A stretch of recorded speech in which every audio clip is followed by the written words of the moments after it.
All right, here we are back for another episode of Man to Dad. And funny story, this is how this one came to be. This past summer, I'm walking home, I'm not far from home, and somebody pops out of what looks like nowhere and calls out my name, and I'm looking at him going, I know who this is, hold on a second.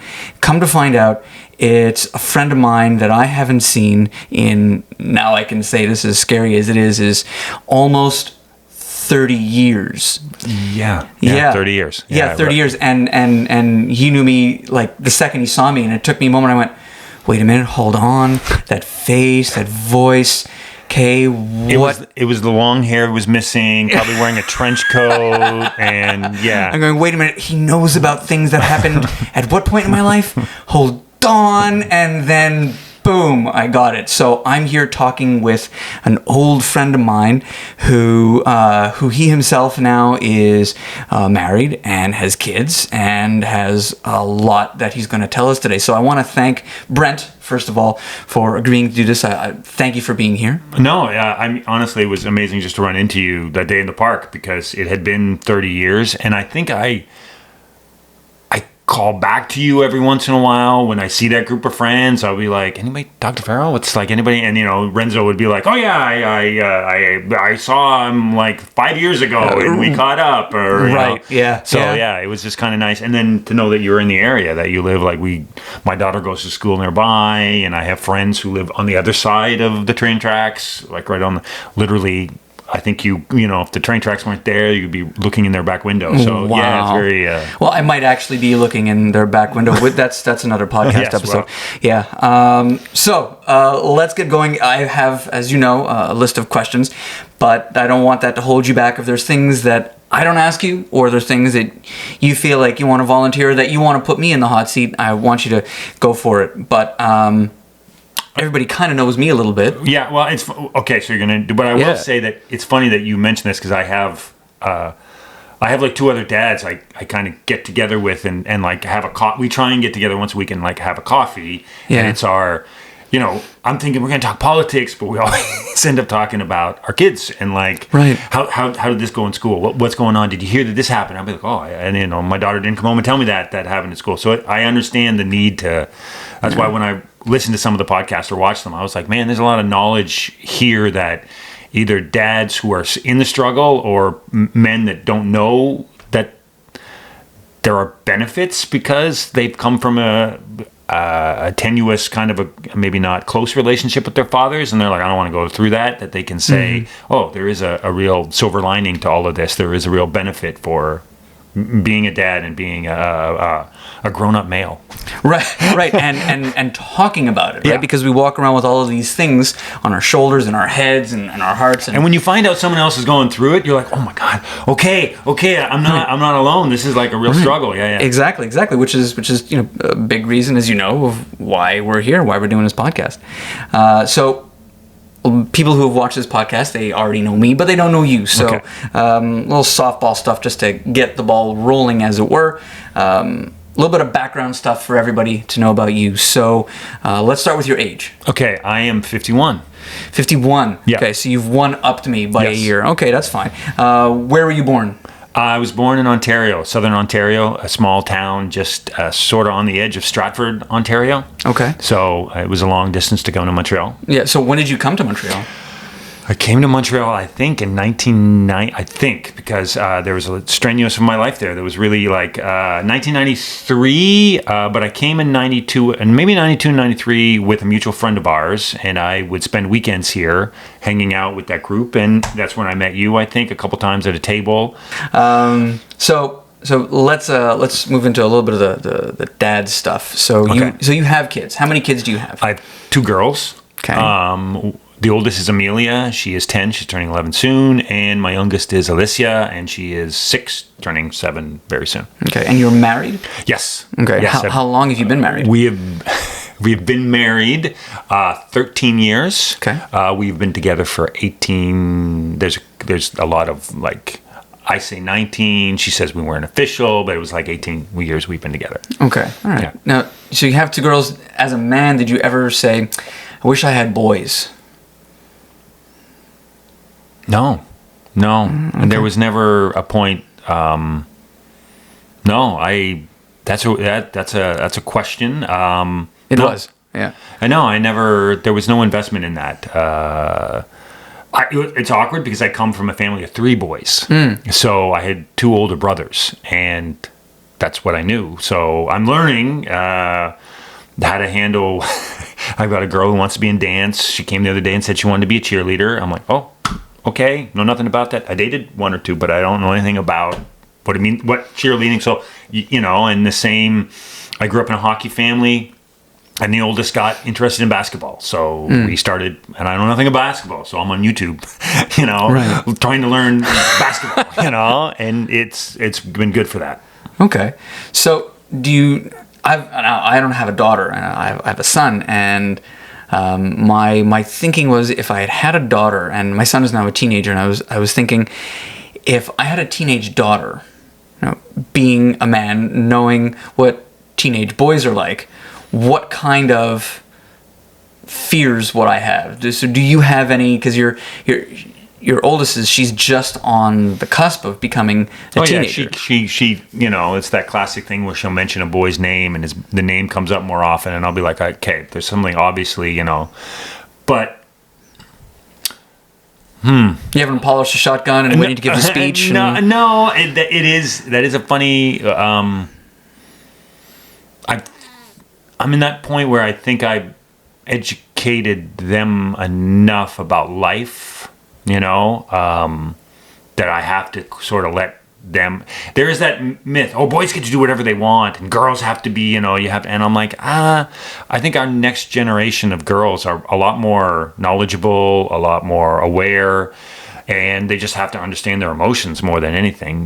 That's the trying to.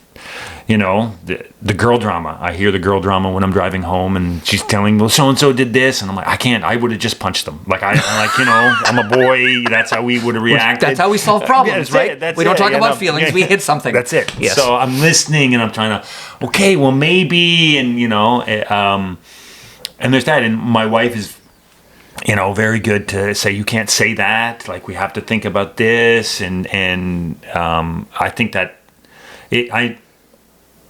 I have nephews, so anything I guess that would be, I would think of as a boy having a kid around. I can see with them and talk with them and say, hey, but I never had any consideration to say I needed a boy, and I feel it's weird to say that. Remember English kings were like, you're not my wife because you never gave me a son, yeah. and you're useless to me. Yeah, I'm like, wow, that's definitely an older theory that she carries my name, she does what she wants. I hope. I see myself, I'm sure, in her, so I know that those bad genetics or bad traits are being carried on. And yeah. Right. But now, so we joked a moment ago about the feelings, and I'm just going to go hit something, right? And we say that that's all a throwback, but that joke is alive enough. So is there still any kind of reality in that? I mean, if you hear this boy's name coming up, isn't there still, and I'm not trying to, create any kind of paranoia, no. Is there still that kind of thinking of, well, I'm confident in who she is and what she's becoming, but, what am I still looking out for? How are boys being raised now? What do you see, whenever your daughter's around boys? I think the boys that my daughter has been around, I respect them because their parents are involved. You can see that there's something being handed down, that you don't do that, you don't do this, you treat, but at the same time, I think that the international skills are still, they've come a long way. Boys don't get away with stuff like they used to. I mean, the Me Too movement and all this kind of stuff. Right. There is more. You can't do that anymore. We have to have a society.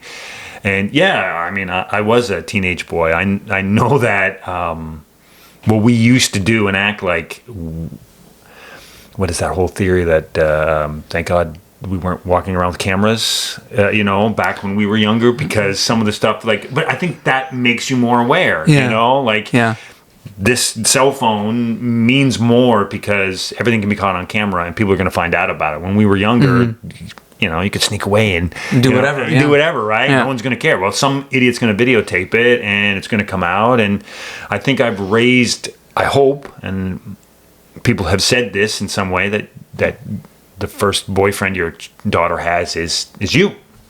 So how you treat her is how she is going to want to be treated by the men in her life. Right. So if you abandon her and leave her alone, then she thinks that's what her relationships need to be. And I'm not. I'm very prevalent. I try and be there the whole time.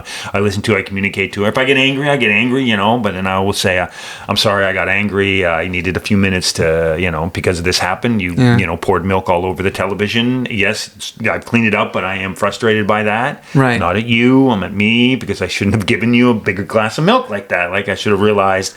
So that's a lot of apologizing that's going on in there. Like, so she learns that too, right? Yeah, no. It is a thing that when she does something, and one of them will go to her room and she'll be angry, and then she'll come out and she'll say, "I'm sorry, like I did this, and I'm sorry, Daddy," and she'll give you the hug, and this is what we talk about, and you move on afterwards, right? It's not like I don't know if you've read or heard, but like when parents or fathers would hit their kids, I get so emotional about anybody who would do that, because it's like they're so fragile, they're so small, they're so like they don't know what's going on. They're looking for you to lead them. If that's what you're leading them into, that's going to stay with them. Yeah, absolutely.